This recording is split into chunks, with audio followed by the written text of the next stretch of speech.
اعتبار سے، دوسرا پہلو جو اپلائیڈ پہلو ہے اس دور کے اعتبار سے وہ اہم تر ہو گیا ہے۔ انسان کے لیے جو پیچیدہ تمدنی مسائل ہیں، سیاسی مسائل کو کیسے حل کیا جائے، معاشی مسائل کا حل کیسے ہو، سماج میں توازن کیسے ہو، مرد اور عورت کے درمیان توازن کیسے ہو، ہوتا کیا ہے یا عورت بھیڑ بکری کی طرح کی ملکیت بن جاتی ہے۔ ہمارے ہاں اردو میں جو اس کا محاورہ ہے کہ جوتی کی نوک، یہ اس کی حیثیت ہو جائے گی، یا دوسری طرف عورت کلوپیٹرا بن کر قوموں کی قسمتوں سے کھیلے گی۔ دنیا میں یہ دو انتہائیں ہوئی ہیں، کہاں نقطہ عدل کہاں ہے، کیسے بیلنس جو ہے اسٹرائک کیا جائے، مردوں کے حقوق اور فرائض اور خواتین کے حقوق اور فرائض، اس میں صحیح ترین ایکویشن ہے کیا؟ اسی طریقے سے فرد اور اجتماع، فرد اور ریاست، یا تو یہ کہ انسان کی انفرادی آزادی اتنی جا رہی ہے، مادر پدر آزاد، جس کا مظہر یہ ہے کہ آج انگلستان میں دو مرد بھی میاں اور بیوی کی حیثیت سے رہ سکتے ہیں، قانون تسلیم کرے گا ہسبینڈ اینڈ وائف، ان کو وہی حقوق حاصل ہوں، یہ ہے وہ آزادی۔ اور یا پھر یہ ہے کہ جو روس میں ہے یا دوسرے ممالک میں ہے کہ آزادی بالکل ختم، اور معلوم ہوا کہ ٹوٹلیٹیرین سوسائٹی ہے، مستبدانہ نظام ہے۔ ان کے درمیان نقطہ عدل کہاں ہے؟ اسی طرح سرمایہ اور محنت، اگر ذرا سا سرمایہ کو چھوٹ ملتی ہے وہ مزدور کا خون چوستا ہے اور اس کا حق اس کو نہیں دیتا۔ اقبال نے بہت خوبصورت انداز میں کہا ہے کہ خواجہ از خون رگے مزدور سازد لال ناب، از جفائے دہ خدایاں کشت دہ کا نا خراب۔ انقلاب انقلاب انقلاب، ایک طرف سرمایہ دار ہے جو مزدور کی رگوں میں سے خون نچوڑ کر سرخ شراب کا پیمانہ لے کر بیٹھا ہوا ہے، وہ در حقیقت مزدور کا خون ہے جو پی رہا ہے۔ ایک طرف وہ زمیندار اور جاگیردار ہے جو کاشتکار کا خون جو ہے چوس رہا ہے۔ تو یہ یا تو یہ انتہا ہے، اور یا یہ ہے کہ اگر ذرا آپ مزدور کو یا اس کارکن کو تھوڑا تحفظ دیجئے تو وہ کام نہیں کرتا۔ ہمارے ہاں پچھلے دور میں یہی ہوا تھا، میں یہ برملا کہتا ہوں، آج بھی آپ کے سامنے کہہ رہا ہوں کہ بھٹو نے واقعہ یہ بہت بڑا کارنامہ سر انجام دیا تھا۔ اس نے مزدور کو ایک سیلف ریسپیکٹ دی تھی، کاشتکار کو اپنی عزت کا احساس دیا تھا کہ میں بھی انسان ہوں، میرے بھی حقوق ہیں، لیکن نتیجہ اس کا نیگیٹو نکلا، مزدور نے کام کرنا چھوڑ دیا، معیشت کی گاڑی ختم ہو گئی۔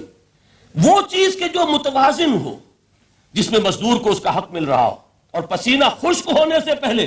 اس کی جائز مزدوری اس کو مل گئی ہو، جس میں کہ انسان کسی سرمایہ دار کی رعیت بن کر نہ رہ جائے۔ دوسری طرف یہ کہ سرمایہ کے لیے بھی جو اس کا صحیح ہے کہ اس کو انسینٹیو ملے، وہ میدان میں آئے،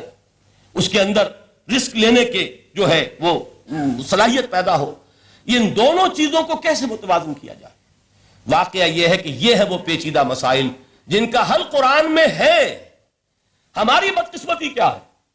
کہ ہم نے خود ان چیزوں کے لیے دوسروں کے سامنے جھولی پساری ہوئی، ہم دوسروں سے بھیک مانگ رہے ہیں۔ ہمارا حال کیا ہوا تھا اس صدی کے شروع میں؟ مصطفیٰ کمال پاشا نے جب ترکی میں اسلام کے آئلی قوانین بھی منسوخ کیے، نوٹ کیجئے اس کو، یہ اسی صدی کے وہ صدمے ہیں جو ہم نے اٹھائے ہوئے ہیں۔ اور گاہے گاہے باز خواہی قصہ پاری نہ رہا، تازہ خواہی داشتن گرداغ ہائے سی نہ رہا۔ اس صدی میں کیا نہیں ہوا؟ عربوں کی ریوولٹ ترکوں کے خلاف، ان کے پیٹھ میں جو خنجر گھونپا، اور ایک انگریز، ایک کرنل لارنس کی وہ ساری شرارت، اس کے نتیجے میں ایک عظیم مملکت عثمانیہ، سلطنت عثمانیہ، دی گریٹ آٹومان امپائر، اس کے چیتڑے اڑ گئے۔ اور اس کے بعد وعدے کیے تھے عربوں سے کہ ہم تمہیں حکومت دیں گے، ہوا کیا کہ ان کے چھوٹے چھوٹے ٹکڑے کیے اور تقسیم کر لیے۔ مغربی سامراج کا دور شروع ہو گیا۔ اس کا ایک رد عمل مصطفیٰ کمال پر اس درجے شدید ہوا، اس نے ہر چیز جس کا تعلق عربوں سے تھا اس کو ختم کر دیا، ملک بدر کر دیا۔ عربی میں اذان نہیں ہوگی، عربی میں نماز نہیں پڑھی جائے گی، اور اسی کے ضمن میں یہاں تک گیا کہ فیملی لاز بھی رومن لاز جو ہے وہ نافذ کیے۔ تو یورپ کے اخبارات نے اس وقت یہ طنز کیا تھا مسلمانوں پر، یہ مسلمان عجیب قوم ہے، کہتے یہ ہے کہ ہمارے پاس دنیا کا بہترین ضابطہ ہے، بہترین قانون ہے، ہمارے قانون سے بہتر کسی کا قانون نہیں، اور حال یہ ہے کہ فیملی لاز کے لیے بھی یہ ہم سے بھیک مانگ رہے ہیں، ہم سے وہ قوانین لے کر اپنے ہاں نافذ کر رہے ہیں۔ آج بدقسمتی سے اکثر و بیشتر مسلمان ممالک کا حال یہی ہے، آج ہم ان سے بھیک مانگ رہے ہیں، کہیں جمہوریت کی بھیک ہے، کہیں سوشلزم کی بھیک ہے، کہیں کسی اور سماجی نظام کی بھیک ہے، کہیں مرد اور عورت کی کامل مساوات کا ایک نظریہ ہے، شانہ بشانہ چلنے والا فلسفہ ہے، جو خالص مغرب کی تہذیب کی ایک بھیک ہے جو مانگی جا رہی ہے۔ کاش کہ آج قرآن کے اس اصل اعجاز کی طرف، جو اس کا اصل معجزہ اس دور کے لیے، میں نے عرض کیا کہ اعجاز قرآنی کا وہ معجزہ کہ وہ فصاحت اور بلاغت کی معراج ہے، وہ یا تو اپریشیٹ کر سکتے اہل عرب، اور اہل عرب میں سے بھی حقیقت میں وہ جو قدیم جاہلی شاعری کے جاننے والے ہیں جو بہت کم رہ گئے اب، وہ جان سکتے ہیں کہ جب قرآن نازل ہوا تو کیوں زبانیں گنگ ہو گئی تھیں،